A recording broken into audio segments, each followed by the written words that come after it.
آج سے یہ کمرہ اتنا ہی تمہارا بھی ہے جتنا میرا۔ تمہیں اس کمرے میں اور اس کمرے کی ہر چیز پر پورا پورا حق حاصل ہے۔ ارسل نے فاریہ کی کمر کے گرد مضبوطی سے اپنا بازو حائل کیا اور دھیرے دھیرے نرمی سے اسے سہارا دے کر اپنے بیڈ روم میں لے آیا۔ کمرے میں ہلکی مدھم روشنی تھی، جیسے ماحول بھی اس کی تکلیف سے واقف ہو چکا ہو۔ فاریہ کے قدم جیسے ساتھ نہیں دے رہے تھے۔ اس کا سر ڈھلک کر ارسل کے کاندھے سے جا لگا۔ وہ دھیرے سے رکا، اسے گہری نظر سے دیکھا۔ چہرے پر بکھرے زخموں کے نشان، آنکھوں میں چھپا درد۔ شاید وہ ٹھیک طرح سے ارسل کی بات سن بھی نہیں رہی تھی۔ لمحے بھر کو ارسل کی مٹھیاں خود بخود بھیج گئیں۔ پھر اپنے جذبات کو ضبط کرتے ہوئے اس نے فاریہ کو نرمی سے اٹھایا اور بستر پر بٹھا دیا۔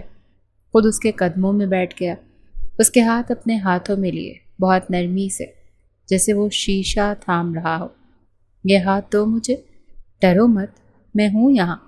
اٹیچ باتھ موجود ہے، تم یہی واش روم یوز کرو گی، تمہیں اس کمرے سے باہر جانے کی بھی ضرورت نہیں ہے۔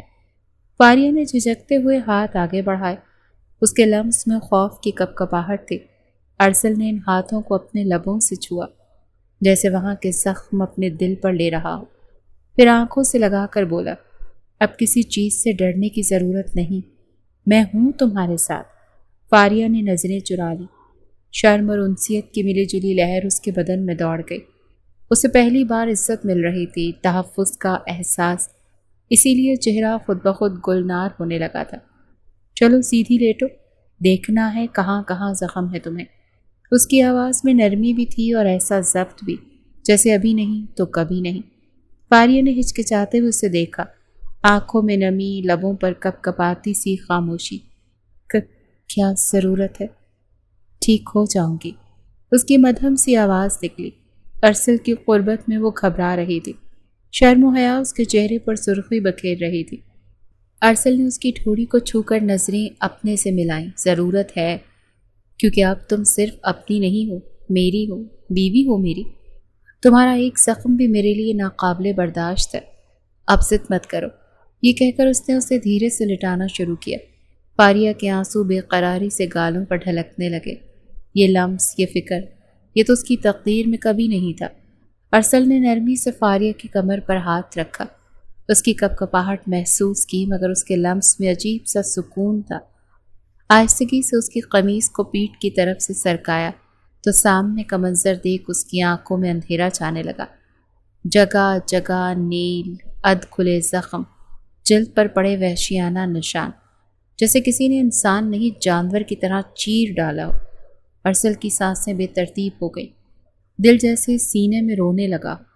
اس کی انگلی لرزتی ہوئی ایک گہرے زخم پر جا ٹکی۔ کیا گزر گئی تم پر فاریہ، اور میں بے خبر انجان رہا، وہ مدھم لہجے میں بڑبڑایا، جیسے اپنے آپ سے پوچھ رہا ہو۔ فاریہ نے سسکی لی، اس کے بدن میں ہلکا سا ارتعاش آیا۔ وہ بیچاری سی ناتواں آنکھیں نیچے پڑی تھی، لیکن اس کی سانسوں کی تیزی اور سسکیوں کی آواز ارسل کے دل میں تیر کی طرح چبھ رہی تھی۔ ارسل نے ایک پل کو ضبط کیا اور پھر اس کی کمر پر اپنے لبوں کی نرمی چھوڑ دی۔ فاریہ تڑپ کر اٹھنے لگی، لیکن ارسل نے آہستہ سے اس کے کاندھوں پر دباؤ ڈالتے ہوئے اسے لیٹنے پر مجبور کیا۔ پھر تیزی سے اٹھ کر الماری کی طرف بڑھا، وہاں سے شیشے میں رکھی مرہم اور نرم کپڑا نکالا اور واپس آ کر بستر کے کنارے بیٹھ گیا۔ وہ جتنا مضبوط تھا اس وقت اتنا ہی کمزور لگ رہا تھا۔ مرہم انگلی پر لیے نہایت احتیاط سے زخموں پر لگانا شروع کیا، جیسے ہر زخم پر انگلی رکھتے ہی اس کی اپنی روح چھلنی لگتی تھی۔ فاریہ کی سسکیاں تیز ہونے لگی، کبھی دب کر، کبھی بے آواز، روحانسی صورت میں، مگر اس کا ہر ہلکا سا کرب بھی ارسل کے ضبط کو توڑ رہا تھا۔ بس بس تھوڑا سا اور، میں ہوں نا تمہارے پاس، برداشت کرو فاریہ، اس نے دھیمے لہجے میں کہا، مگر آواز خود بھی بھیگی ہوئی تھی۔ ایک زخم پر انگلی رکھی تو فاریہ کا پورا بدن جھرجھرا گیا۔ ارسل کا دل تڑپ اٹھا، اس نے فوراً ہاتھ روک لیے۔ نظریں اس کے چہرے پر جم گئی، جہاں آنکھوں کے گوشے نم ہو چکے تھے۔ ان درندوں کو میں چھوڑوں گا نہیں، ان کا ایک ایک زخم میں ان کی روح پر اتاروں گا۔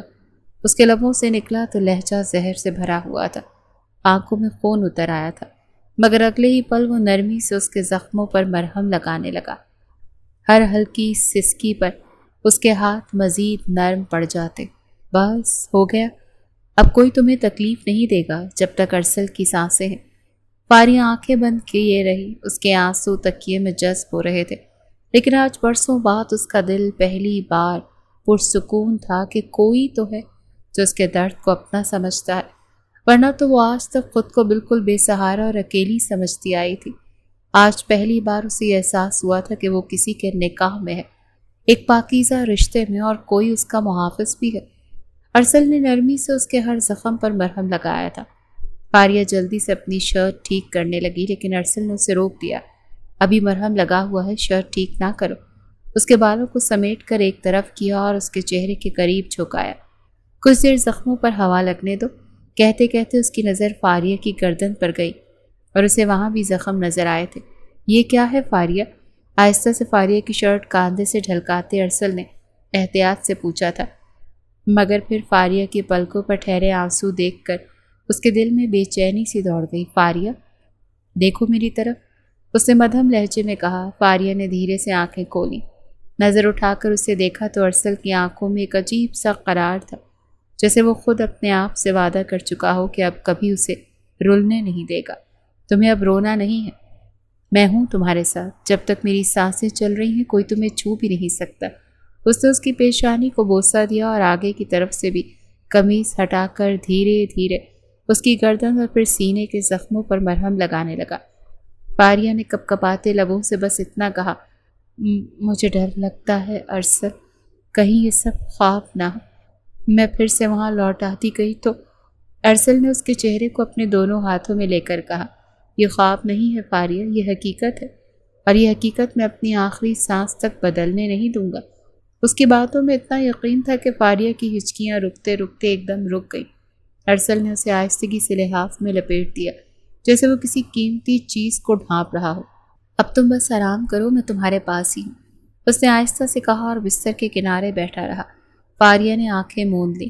ارسل کی موجودگی سے تحفظ کا احساس دے رہا تھا، دل میں ایک یقین ہو چلا تھا کہ اب کچھ برا نہیں ہوگا۔ ارسل نے اس کے بالوں میں نرمی سے انگلیاں چلائیں۔ اس کا چہرہ اتنا معصوم اور تھکا ہوا سا لگ رہا تھا کہ ارسل کا دل پھر سے بھاری ہونے لگا۔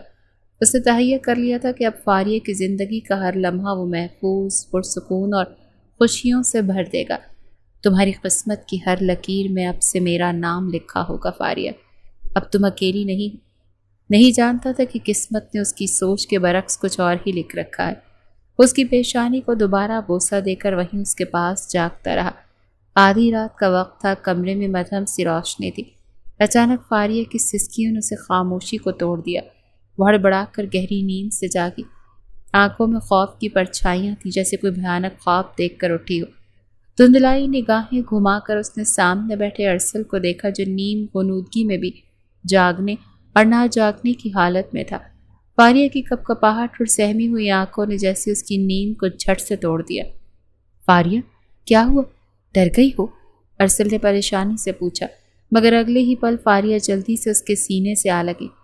اس کی گرفت میں شدید خوف تھا، جیسے کوئی سایہ اس کے پیچھے لگا ہو۔ ارسل چونک گیا۔ یہ پہلا لمس تھا جو فاریہ نے خود سے لیا تھا۔ اس کے نازک وجود کی لرزش، اس کے دل کی دھڑکنیں جیسے اس کے دل سے جا ٹکرائی تھی۔ اس نے ایک لمحے کو مہک بھری سانس لی، پھر بنا کچھ کہے فوراً فاریہ کو اپنے بازوؤں میں سمیٹ لیا۔ لحاف کے اندر دونوں کا وجود سمٹ گئے۔ ارسل نے اسے قریب کیا، اتنا قریب کہ اس کی سانسوں کی حدت فاریہ کے کانوں تک پہنچنے لگی۔ شش، کچھ نہیں ہوگا، میں ہوں نا، اس نے دھیرے سے کہا اور اپنی انگلیاں اس کی پشت پر پھیرنے لگا۔ اس کے نرم ہاتھوں کی حدت اور آہستہ آہستہ اس کی کمر کو سہلاتا لمس فاریہ کے لرزتے وجود میں جیسے کوئی نرمی، کوئی سکون انڈیلنے لگا۔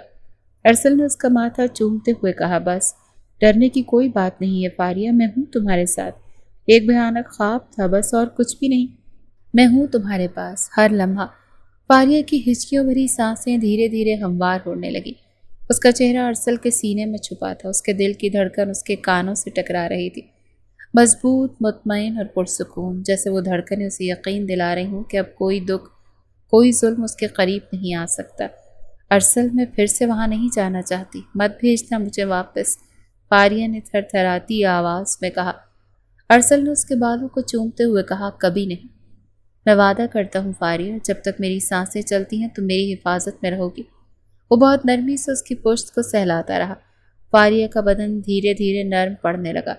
اس کے خوف کی شدت کم ہو رہی تھی۔ آ جاؤ، میرے دل کے قریب آ جاؤ، یہاں تمہیں کوئی خوف چھو بھی نہیں سکتا، ارسل نے دھیرے سے کہا اور اسے اپنے سینے سے لگا کر گہری سانس بھری۔ فاریہ نے بے اختیار اپنا چہرہ اور قریب کر لیا، جیسے اس کی روح کو بھی اس قربت کی شدت کی ضرورت تھی۔ وہ خوفزدہ تھی، بے چین تھی، مگر ارسل کی قربت، اس کی نرمی، اس کے لبوں کا ماتھے پر لگتا بوسہ، ہر بار جیسے کوئی زخم سی دیتا ہو۔ ارسل نے اس کی کمر پر چلتی اپنی انگلیوں کی حرکت تھوڑی دیر اور جاری رکھی، پھر دھیرے سے اس کے سر پر ہاتھ رکھا اور اس کی نیند کو واپس بلانے کی کوشش کرنے لگا۔ آنکھیں بند کرو فاریہ، میں ہوں تمہارے پاس۔ جب آنکھ کھولو گی تو تمہیں بس میرا چہرہ نظر آئے گا، کوئی خوف نہیں، کوئی دکھ نہیں۔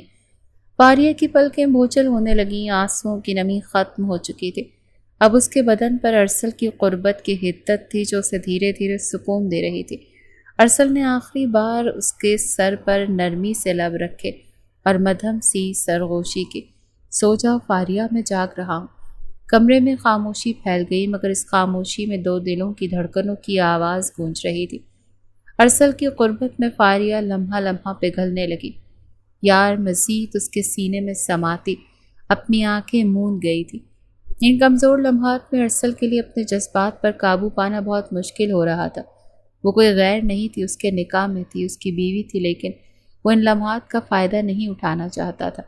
وہ جانتا تھا کہ اس کی بیوی ذہنی طور پر اس وقت بہت کمزور ہے اور اسے ایک مضبوط سہارے کی ضرورت ہے۔ وہ اس وقت کسی بھی جسمانی تعلق کے لیے تیار نہیں، اسی لیے ارسل نے بس اس کی سانسوں کو اپنے اندر اتارتے ہوئے اپنی آنکھیں بند کر لی تھی۔ ارسل نے کبھی سوچا بھی نہیں تھا کہ فاریہ یوں پوری طرح اس کی زندگی میں کبھی شامل ہوگی۔ کون تھی وہ؟ ایک معمولی سی ملازمہ، اور ارسل ایک بڑے جاگیردار اور سیاستدان کا بیٹا، جس کی زندگی میں نہ پیسے کی کوئی کمی تھی اور نہ ہی لڑکیوں کی، لیکن وہ اس معمولی ملازمہ کے آگے ہار چکا تھا۔ اس کی معصومیت، اس کی بے بسی نے ارسل کے اندر ایسے جذبات بھرے تھے کہ وہ اس کے لیے سب کے مخالف کھڑا ہو گیا تھا۔ اس نے خود سے عہد کیا تھا کہ وہ ساری زندگی اب کبھی فاریہ کو تنہا نہیں چھوڑے گا۔ حویلی کی چار دیواری میں جو کچھ فاریہ پر بیتا تھا، اس نے فاریہ کی ذہنی حالت کو تباہ کر کے رکھ دیا تھا۔ ارسل نے پہلی بار فاریہ کو 8 ماہ پہلے دیکھا تھا۔ وہ شہر سے گاؤں بس چھٹیاں گزارنے کے لیے گیا تھا، اور انہی چھٹیوں میں وہ کچھ ہوا تھا جس نے ارسل کی زندگی بدل دی تھی۔ اپنے دوستوں کے ساتھ گاؤں کی اونچی نیچی پگڈنڈیوں پر سیلفیز بناتے، اسے خبر بھی نہیں تھی کہ یہی چند لمحات اس کی پوری زندگی بدل دیں گے۔ اپنے دوستوں کے ساتھ مل کر اس نے کافی ساری تصویریں کھینچی تھی، اور پھر وہ لوگ واپس حویلی آ گئے۔ خوب موج مستی کرنے کے بعد جب رات کو مووی لگا کر بیٹھے تو ساتھ ہی سارے دن کی تصویریں بھی دیکھنے لگے، اور اسی ایک تصویر میں ارسل کے پیچھے کہیں دور فاریہ کا چہرہ نظر آ رہا تھا۔ ارسل ایک لمحے کے لیے چونکا اور زوم کر کے دیکھا تو حیران رہ گیا۔ وہ لڑکی شاید پیچھے سے گزر رہی تھی جو اس کی تصویر کا حصہ بن گئی، لیکن وہ چہرہ کچھ ایسا خاص تھا کہ ارسل اپنی نگاہیں نہ ہٹا سکا۔ کیا دیکھ رہا ہے ارسل؟ ارسل کے دوست بلال نے اس کے ہاتھ سے فون کھینچا اور پھر زوم ہوئی فاریہ کا چہرہ دیکھنے لگا۔ واہ یار، گاؤں میں تو بڑی خوبصورتی ہے، شہر میں ایسا حسن دیکھنے کو نہیں ملتا۔ بلال کی نظر فاریہ کے چہرے پر ٹکی تو ارسل نے فوراً سے فون چھین لیا۔ جانتا تھا کہ اس کا دوست کتنا شوق اور رنگین مزاج ہے۔ خبردار جو گاؤں کی کسی لڑکی پر نظر جمائے، ہم یہاں کچھ دن کی چھٹیوں پر آئے ہیں۔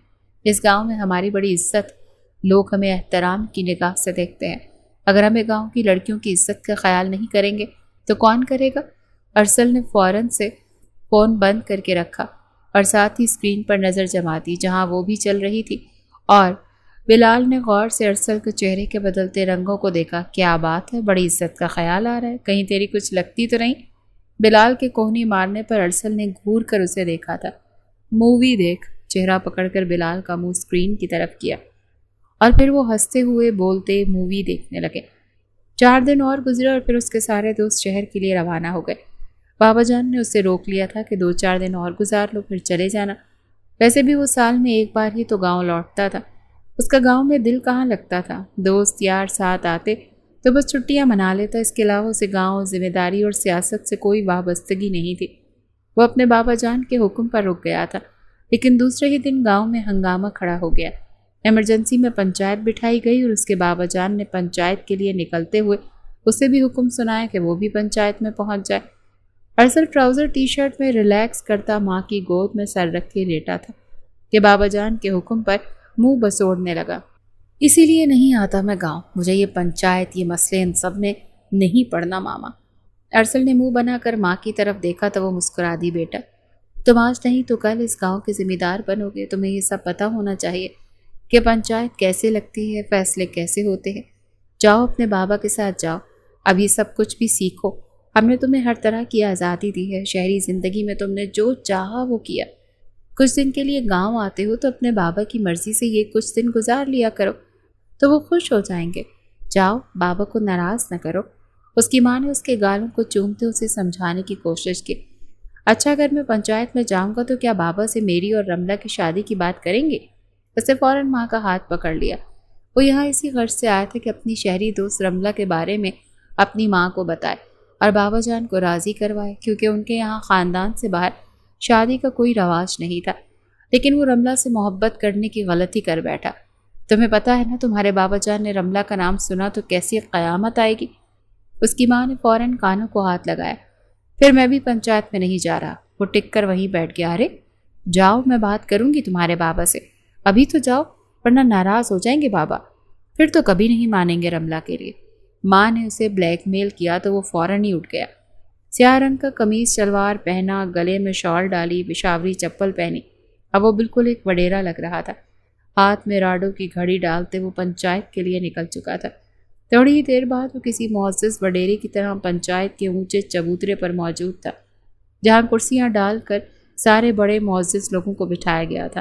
نہ اسے یہ معلوم تھا کہ مسئلہ کیا ہے، نہ ہی اسے یہ پتا تھا کہ پنچایت مسئلوں کو حل کیسے کرتی ہے۔ وہ تو بس اپنے بابا جان کا بھرم قائم رکھنے کے لیے ان کے برابر میں ہی اکڑ کر بیٹھا تھا۔ جبھی اس کے سامنے ایک بوڑھا آدمی اور وہی لڑکی آ کر کھڑے ہو گئے جو اس کی تصویر میں موجود تھی۔ وہ ایک دم ہی چونکا تھا اور پھر اس لڑکی کو غور سے دیکھنے لگا۔ سائیں، اس کا منگیتر تھا وہ، جسے المیر سائیں نے مار دیا۔ کل نکاح تھا ان دونوں کا، اب کیا ہوگا؟ میری بچی کا آپ ہی بتائیں۔ وہ میرا بھتیجا تھا، میں نے ہی اسے پال پوس کر بڑا کیا تھا، اور آپ کے بیٹے کی گولی نے ہمیشہ کے لیے ہم سے ہماری خوشیاں چھین لی۔ سائیں، ہمیں انصاف چاہیے۔ کون میری بچی کو اپنائے گا؟ کون ہمیں انصاف دے گا؟ اس پورے گاؤں کو پتا ہے کہ میری بچی بچپن ہی سے نائل کے ساتھ جڑی ہوئی تھی، کون اسے اپنے گھر کی عزت بنائے گا؟ وہ بوڑھا منہ پر ہاتھ رکھے رو رہا تھا اور ارسل کا منہ کھلا کا کھلا رہ گیا۔ المیر آفندی ارسل کا بڑا بھائی تھا، اس کے ہاتھوں کسی کا قتل ہوا تھا۔ یہ سن کر ہی ارسل کے ہوش اڑ گئے۔ وہ کبھی کبھی گاؤں آنے والا انسان تھا جس کا بندوقوں سے کوئی واسطہ نہیں تھا، نہ ہی اس نے کبھی ایسی کسی مسئلے کو سنا تھا، اسی لیے اس کے ماتھے پر پسینہ چمکنے لگا۔ اس نے فوراً ہی اپنے باپ کو دیکھا کہ کیا بابا اپنے ہی بیٹے کے خلاف فیصلہ سنائیں گے۔ اتنا تو اسے معلوم تھا کہ اس کا باپ ایک سخت گیر جاگیردار ہے، لیکن یہ بھی معلوم تھا کہ وہ انصاف پسند ہے، اسی لیے وہ اپنے بابا سے انصاف کی ہی توقع کر رہا تھا۔ اسے یقین تھا کہ اس کے بابا اس کے بھائی کو سزا دیں گے، لیکن اس کے بابا کے جملوں نے اس کا مان توڑا۔ تمہیں جتنا پیسہ چاہیے ہم دینے کو تیار ہیں، ہمارے بیٹے نے جان بوجھ کر نہیں، غلطی سے تمہارے بیٹے کو قتل کیا، بتاؤ تمہیں دیت میں کیا چاہیے؟ اس کے بابا جان کے لفظوں نے اسے بہت ٹھیس پہنچائی۔ کیا ایک شخص کی موت کے بدلے میں دی جانے والی رقم کافی ہوتی؟ اور وہ لڑکی جس کا ہونے والا سہاگی اجڑ گیا، جس کی آنکھیں سرخ ہو رہی تھیں، شاید وہ بہت دیر سے روتی رہی تھی۔ ارسل کی نگاہیں تو بس اس پر جم کر رہ گئی تھی۔ مجھے پیسہ نہیں چاہیے صاحب، میں بوڑھا آدمی ہوں، میری زندگی کا کچھ پتہ نہیں، بس میں اپنی بچی کو عزت کے ساتھ رخصت کرنا چاہتا ہوں۔ میں چاہتا ہوں میری فاریہ کا کہیں رشتہ ہو جائے اور ہمیں انصاف مل جائے، ٹھیک ہے؟ ہمیں کوئی اعتراض نہیں، ہم ابھی تمہاری بیٹی کے نکاح کا انتظام کر دیتے ہیں اور تمہیں بڑی رقم بھی دے دیں گے۔ اس کے بابا جان نے ہاتھ اٹھاتے فیصلہ سنایا اور ارسل حیران رہ گیا کہ بھلا اتنی جلدی لڑکی کو رشتہ کیسے ملنا تھا؟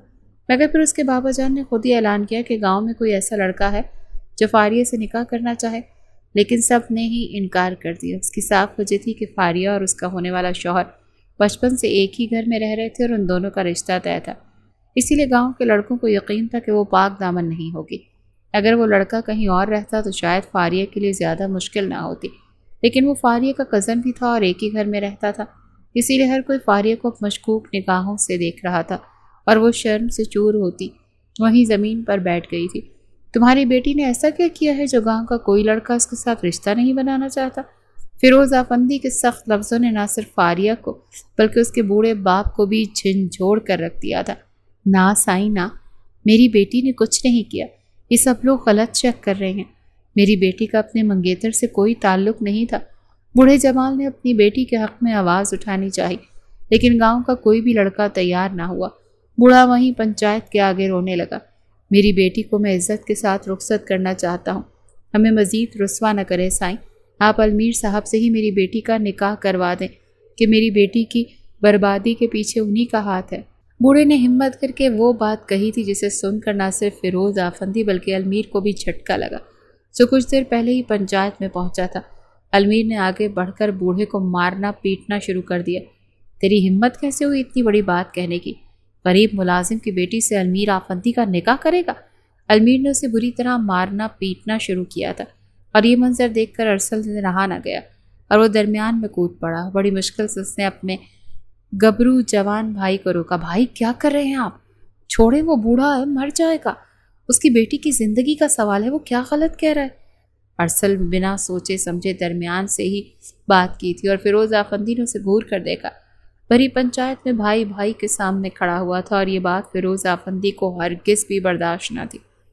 ارسل نے تو تم حویلی واپس جاؤ، ان کا غضبناک حکم سنائی دیا، لیکن ارسل اپنی جگہ کھڑا رہا۔ بابا جان، اس لڑکی کو انصاف دیں، اس کا کیا قصور ہے؟ اگر گاؤں کے کسی بھی لڑکے نے اسے قبول نہ کیا تو یہ ساری زندگی کیا کرے گی؟ ارسل ہمیشہ سے رحم دل تھا، اسی لیے اس معصوم لڑکی کی فکر ستا رہی تھی۔ تم کیوں نہیں کر لیتے اس سے نکاح؟ المیر نے غصے میں ارسل کا گریبان پکڑ لیا۔ بہت ہمدردی آ رہی ہے تمہیں ان ملازموں سے، کمین ہیں یہ، ہمارے کھیتوں پر کام کرتے ہیں اور آج ہمارے سامنے سر اٹھا رہے ہیں، ہمارے خاندان میں رشتہ ڈالنے کی بات کر رہے ہیں۔ نفرت سے کہتے المیر نے ایک ٹھوکر فاریہ کو ماری اور وہ لڑکھڑا کر زمین پر گری۔ ایک لڑکی کے ساتھ ہونے والا یہ سلوک ارسل کی روح کو بھڑکا گیا۔ اسے فوراً آگے بڑھ کر گری ہوئی فاریہ کو اٹھایا اور اس کی چنی کو اٹھا کر اس کے سر پر دوبارہ سے رکھا۔ ٹھیک ہے، مجھے کوئی اعتراض نہیں۔ نہ جانے کس لمحے میں اس کے منہ سے یہ لفظ نکلے اور ساری پنچایت میں سناٹا چھا گیا۔ فیروز آفندی کا بس نہیں چل رہا، وہ اپنے بیٹے کا منہ توڑ دیتے، لیکن اس وقت وہاں اور بھی معزز لوگ موجود تھے، اس لیے وہ بس ارسل کو غصے میں دیکھنے لگے۔ میں نے تم سے کہا نا حویلی جاؤ، یہاں کیا کر رہے ہو؟ بابا، میں اس لڑکی سے نکاح کرنے کے لیے تیار ہوں، کم سے کم اسے ساری زندگی کے لیے ایک تحفظ تو مل جائے گا۔ میں اپنے فیصلے پر اٹل ہوں۔ وہ ان کے آگے کھڑا ہوا تھا اور المیر غصے میں دن دناتا ہوا پنچایت چھوڑ کر جا چکا تھا۔ گاؤں کے لوگوں میں چہمگوئیاں شروع ہو گئی تھیں اور سرپنچ نے فیصلہ سنا دیا کہ ارسل کا نکاح اسی وقت فاریہ سے کیا جائے گا۔ سرپنچ کے فیصلے کے آگے اب فیروز آفندی کی ایک نہیں چلنے والی تھی، اسی لیے وہ بہت ہی مجبوری کی حالت میں اس نے کہا کہ ہمیں شامل ہوئے، جو بس آدھے گھنٹے کے اندر مکمل ہو گیا اور فاریہ کو حویلی پہنچا دیا گیا۔ ارسل اور فیروز آفندی پنچایت کی ساری کارروائی مکمل کرنے کے بعد جب حویلی پہنچے تو ساری حویلی فیروز آفندی کے غضب سے گونجنے لگی۔ ان کے غصے میں کپ کپاتے وجود کو دیکھ کر حویلی کے سب ملازم کانپنے لگے تھے۔ وہ بار بار زمین پر چھڑی مارتے جاتے، آنکھوں سے شعلے برس رہے تھے۔ ارسل، میں نے تمہیں کہا تھا حویلی واپس آؤ، لیکن تم نے میری بات کی کوئی پرواہ نہیں کی۔ تم نے میرے خاندان کی عزت، میرے فیصلوں کی دھجیاں اڑا دی۔ میں نے کبھی سوچا نہیں تھا کہ میرا بیٹا مجھ سے بغاوت کرے گا۔ ارسل خاموشی سے کھڑا تھا، اس کے چہرے پر ندامت بھی تھی اور بے بسی بھی۔ وہ جانتا تھا کہ آج جو کچھ اس نے کیا ہے اس کے نتائج سنگین ہوں گے۔ اب تم اسی وقت یہاں سے نکل جاؤ، شہر چلے جاؤ اور سن لو، جب تک میں زندہ ہوں دوبارہ اپنی شکل مت دکھانا، مجھے تمہارا وجود یہاں برداشت نہیں، نکلو میرے سامنے سے۔ فیروز آفندی کے الفاظ تیر کی طرح ارسل کے دل میں پیوست ہو گئے تھے۔ اس نے نظریں جھکائیں، لب بھیج گئے۔ وہ جانتا تھا کہ آج اس کے جو فیصلہ کیا ہے اس کی قیمت اسے چکانی پڑے گی۔ اس نے ایک بار پلٹ کر حویلی کے اندر کی طرف دیکھا۔ فاریہ کا چہرہ ذہن میں آیا، لیکن دل پر پتھر رکھ کر وہ شہر کی طرف روانہ ہو گیا۔ شہر کی چمکتی روشنی نے اس کے دل کی اداسی کو کم نہ کیا۔ بابا جان کا رویہ، ان کی ناانصافی، وہ چاہ کر بھی بھلا نہیں پایا تھا۔ اس کے بابا جان اس کے لیے آئیڈیل تھے۔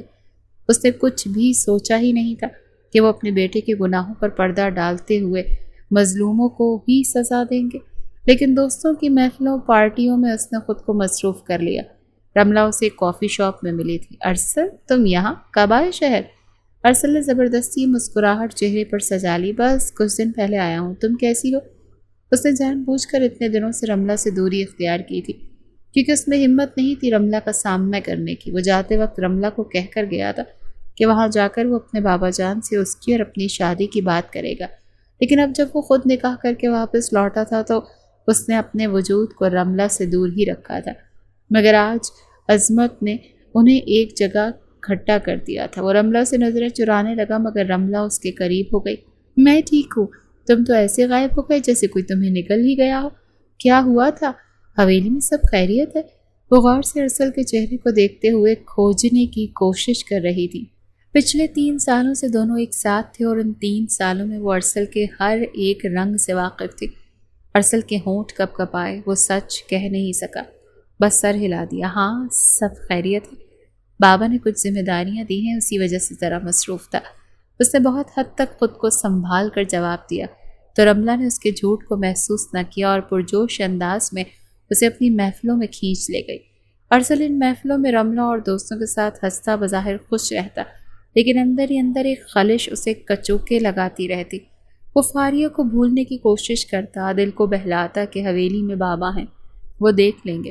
اسے فاریہ سے کوئی محبت یا انسیت تو نہیں تھی، لیکن انسانیت کے ناطے بار بار فاریہ کا خیال ضرور آتا تھا، جس نے شادی سے چند دن پہلے ہی اپنے منگیتر کو کھویا تھا، اور پھر اس کی ذات پر اس قدر کیچڑ بھی اچھالا گیا۔ مگر پھر وہ سوچتا کہ اس کی ماں اور بابا سب سنبھال لیں گے، لیکن حقیقت اس کے تصور سے مختلف تھی۔ فاریہ حویلی میں تنہا رہ گئی، اس کی موجودگی حویلی والوں کو کانٹے کی طرح چبھتی تھی۔ فیروز آفندی کے حکم پر اسے نوکروں کے کمروں میں بھیج دیا گیا، وہاں اسے دن رات تانے، دھکے اور نفرت ملتی۔ ارسل کی ماں نے بھی کبھی اس پر ایک نظر نہ ڈالی۔ انہیں تو نفرت تھی اس بات سے کہ وہ ان کے گھر کی بہو بن گئی تھی، جو کہ ملازمہ بننے کے قابل بھی نہیں تھی۔ المیر آفندی کا غصہ ٹھنڈا نہ ہوا، وہ اکثر اسے دیکھ کر نفرت سے تھوکتا، اسے گالیاں دیتا، برا بھلا کہتا، کیونکہ اس کی وجہ سے بھری پنچایت میں ارسل اور اس کا جھگڑا ہوا۔ المیر کا لہجہ اور رویہ اور گزرتے دن کے ساتھ فاریہ کے ساتھ بد سے بدترین ہوتا گیا، اور حویلی کے ملازم اس کی دیکھا دیکھی فاریہ پر ظلم ڈھاتے، کبھی کھانے کو نہ دیتے، کبھی اس پر ہاتھ اٹھاتے۔ اس کا جسم پھر سے نیلوں سے بھرنے لگا تھا۔ ارسل کی ماں نے بھی اس پر رحم نہیں کیا تھا، وہ بھی ایک جاگیردار کی بیوی تھی، اسی لیے سنگ دل تھی۔ اس نے بھی فاریہ پر ہر طرح کا ظلم ڈھایا، کیونکہ اس کی وجہ سے ارسل کو حویلی سے نکالا گیا اور المیر کی عزت پر آنچ آئی تھی۔ سارا دن فاریہ ملازموں کی طرح کام کرتی اور پھر رات بھر اپنے زخموں پر سسکتی۔ حویلی کی ایک بوڑھی ملازمہ کو اس سے ہمدردی تھی، وہ فاریہ کو ہمیشہ سنبھالنے کی کوشش کرتی اور فاریہ ان کا کاندھا پا کر ٹوٹ کر رونے لگتی۔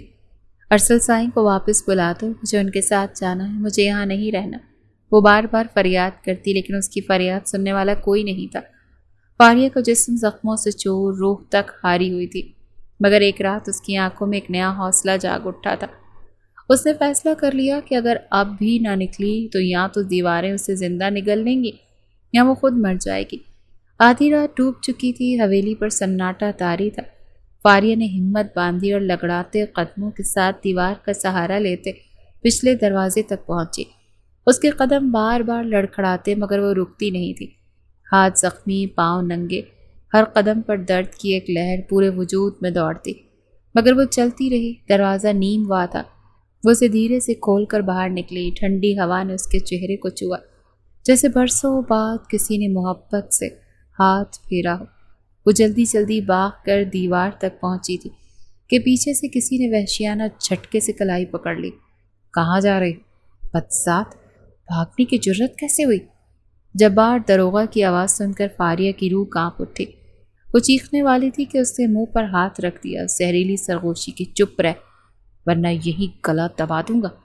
اسے بالوں سے پکڑ کر فاریہ کو زمین پر گھسیٹنا شروع کر دیا۔ اس کے ہاتھ پاؤں رگڑ کھا کر چلنے لگے۔ فاریہ کی ہچکیاں نکل رہی تھیں مگر اس کی چیخیں گلے میں ہی دب گئی۔ جبار نے دروازہ کھولا اور فاریہ کو گھسیٹ کر پھر اسی تاریک کمرے میں پھینک دیا۔ یہ تیری سزا ہے، اب اگر بھاگنے کی کوشش کی تو ہڈیوں کا سرما بنا دوں گا۔ اس نے لات ماری اور دروازہ باہر سے بند کر گیا۔ فاریہ بے حس و حرکت زمین پر پڑی رہی، جسم کا ایک ایک حصہ درد میں ڈوبا تھا، مگر آنکھوں میں آنسو خشک ہو چکے تھے۔ وہ بس خلا میں دیکھتی رہی، جیسے زندگی کی آخری حد پار کر چکی ہوں۔ ارسل، تم کہاں ہو؟ کیا تمہیں میرا کوئی احساس نہیں؟ اس کے ہونٹوں سے مدھم سرگوشی نکلی، مگر جواب میں صرف سناٹا تھا۔ اگر ایسے ہی منہ پھیرنا تھا تو پھر تم بھی مجھ سے نکاح نہ کرتے، یہ تحفظ کا جھوٹا احساس مجھے نہ دیتے۔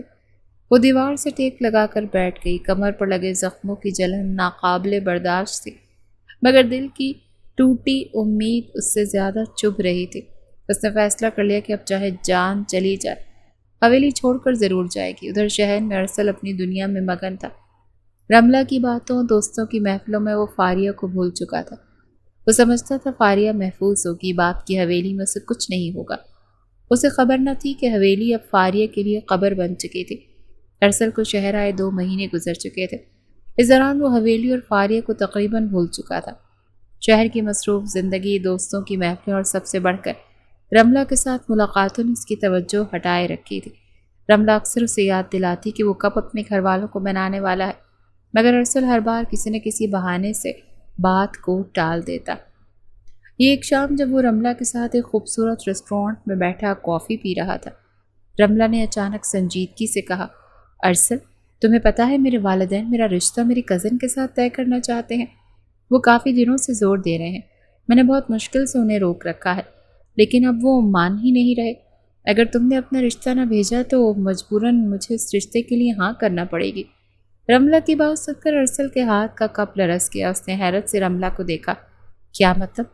تم نے مجھے بتایا بھی نہیں کہ وہ اتنی جلدی میں ہے؟ رملہ نے آنکھوں میں نمی لی اس سے دیکھا۔ میں کب تک بتاتی ارسل؟ تمہیں تو جسے فرصت ہی نہیں ہے، ہر بار کہتی ہوں تو تم ٹال دیتے ہو۔ اب مجھے اپنے ماں باپ کو جواب دینا ہے، میں نہیں چاہتی کہ تمہیں کھو دوں، لیکن میں انکار کر کے ان کا دل بھی تو نہیں دکھا سکتی۔ ارسل خاموش ہو گیا۔ دل و دماغ میں الجھنیں بڑھنے لگی۔ ایک طرف بابا جان کا خوف، حویلی کی روایات، تو دوسری طرف رملہ کا ساتھ۔ رملہ نے اس کا ہاتھ تھاما۔ دیکھو، میں صرف تمہارے لیے رک رہی ہوں، اگر تم نے اب بھی قدم نہ بڑھایا تو سمجھ لو میں تمہاری نہیں رہوں گی۔ ارسل نے سر جھکا لیا۔ اس کے دل میں ایک گھٹن سی پھیل گئی۔ وہ جانتا تھا کہ اب اس کے پاس وقت کم ہے، یا تو رملہ کو ہمیشہ کے لیے کھو دینا تھا یا بابا جان کا سامنا کر کے رشتہ بھیجنا تھا۔ اس نے فیصلہ کر لیا تھا کہ اب مزید وقت ضائع نہیں کرے گا۔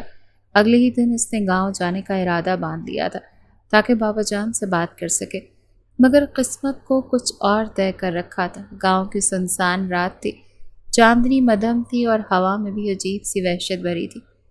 فاریہ لرزتے قدموں سے حویلی کی پچھلی دیوار پھلانگ کر اندھیری گلی میں نکلی۔ دل دھڑک رہا تھا، لیکن اس بار وہ پرعزم تھی کہ ہر حال میں بھاگ نکلے گی۔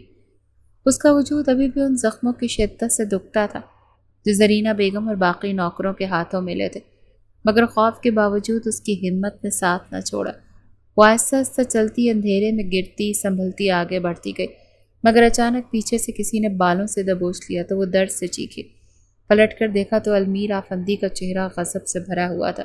بھاگ رہی تھی، بار بار سمجھایا، تم جیسے خون میں ہے نہیں خباثت، المیر نے دانت پیستے ہوئے کہا اور اسے بالوں سے پکڑ کر کھینچنے لگا۔ فاریہ کی سسکیاں نکل گئیں۔ وہ خود کو چھڑانے لگی، مگر وہ جانور کی طرح گھسیٹتا ہوا اسے اپنے ڈیرے پر لے گیا۔ ڈیرے پر پہنچ کر اس نے زور سے اسے زمین پر پھینک دیا۔ فاریہ زمین سے ٹکرائی تو اس کی چیخ نکل گئی۔ آنکھوں کے سامنے اندھیرا چھانے لگا۔ المیر نے دروازہ بند کیا اور اپنی کمر سے بیلٹ کھینچ کر نکالا۔ تمہیں بار بار سبق کیوں نہیں یاد رہتا؟ آج تو تمہیں ایسا سبق دوں گا کہ زندگی بھر یاد رہے گا۔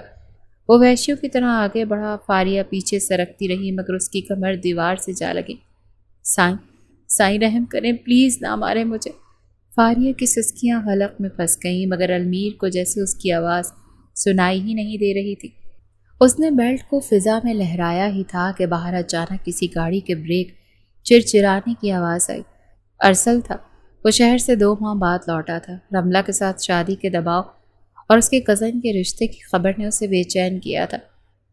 وہ گاؤں پہنچا تو حویلی جانے کے بجائے سیدھا بھائی کے ڈیرے کا رخ کیا کہ پہلے بڑے بھائی سے بات کر لے، مگر جیسے ہی اس کی نظر ڈیرے کی طرف پڑی، روشنی اور اندر سے آتی مبہم آوازوں نے اسے چونکا دیا۔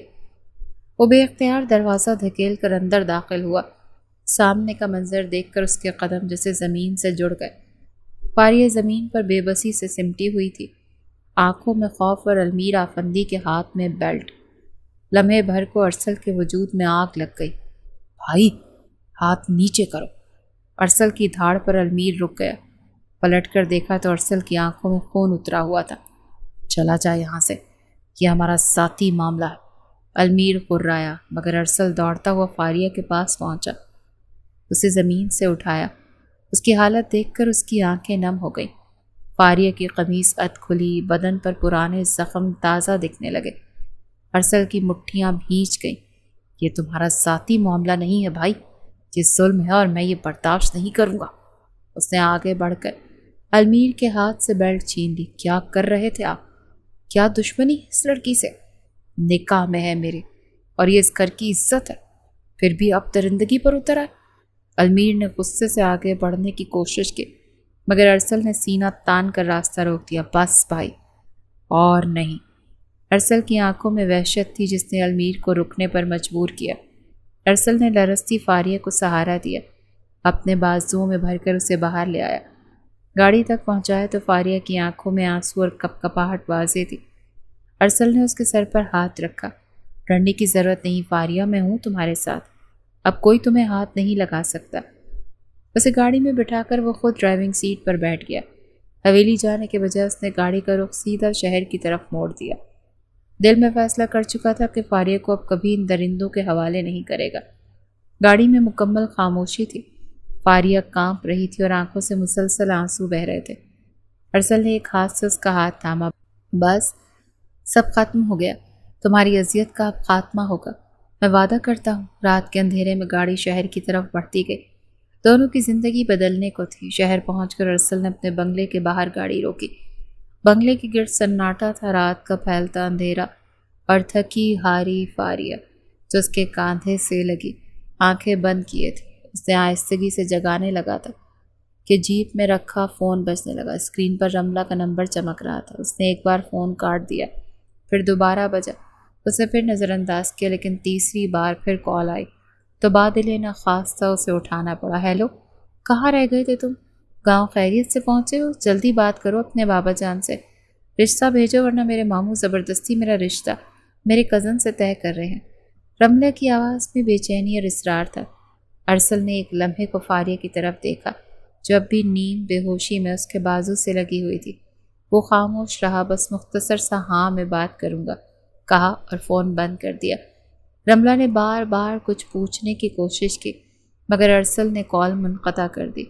وہ لمحہ عجیب تھا، اس کے بازو میں ایک ایسی لڑکی سہمی ہوئی تھی جس کی بے بسی اور زخم اس کی روح تک کو زخمی کر چکے تھے، اور دوسری طرف رملہ تھی جس کے ساتھ اس نے محبت کے خواب بنے تھے۔ ارسل نے فاریہ کو نرمی سے سہارا دیا اور گھر کے اندر لے آیا۔ بنگلے میں داخل ہوتے ہی اسے اپنے کمرے میں لایا، اسے بستر پر بٹھایا اور پھر جلدی سے مرہم پٹی کا سامان نکال کر اس کے زخموں پر مرہم لگانے لگا۔